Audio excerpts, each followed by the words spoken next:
पहिल्यांदा साडी ओपन करून घ्यायची आणि पदर करायला सुरुवात करायची। पदर करून वरती एक पिन लावून घ्यायची आणि कोणी मदतीला नसेल तर असा स्टँडला पदर लावून घ्यायचा। अशा प्रकारे पदर करून घ्यायचा। थोड्या थोड्या अंतरावर निऱ्या व्यवस्थित जुळवून पिन करत घ्यायचं। अशा प्रकारे सगळ्या साडीच्या निऱ्या करून घ्यायच्या।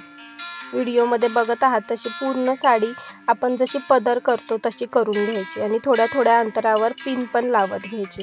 त्याने निऱ्या कशा जुळवून राहतात।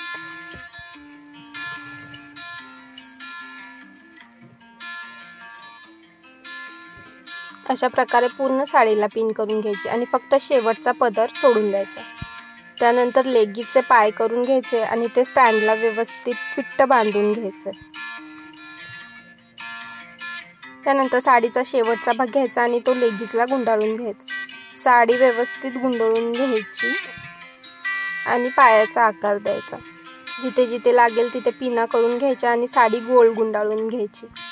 त्यानंतर व्हिडिओमध्ये बघताय तशी साडी खोचून घ्यायची, पाय बनवून घ्यायचे आणि व्हिडिओमध्ये बघताय तसा खोचा करून घ्यायचा आणि तिथे पिन लावून घ्यायची।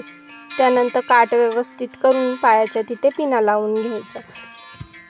त्यानंतर बॉडी ठेवायची आणि पदर गोल गुंडाळून घ्यायचा। पदराला पण पिन करून घ्यायची।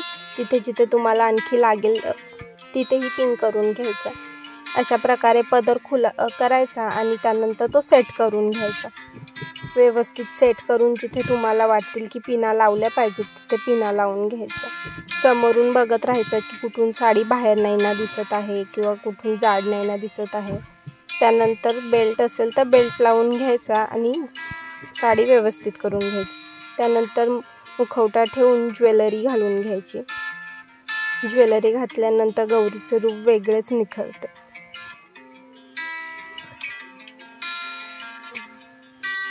पदर ठेवून घ्यायचा आणि ही झाली तुमची गौरी तयार। पदर मोठा ठेवलेला असतो तो पदर हाताला गुंडाळून घ्यायचा।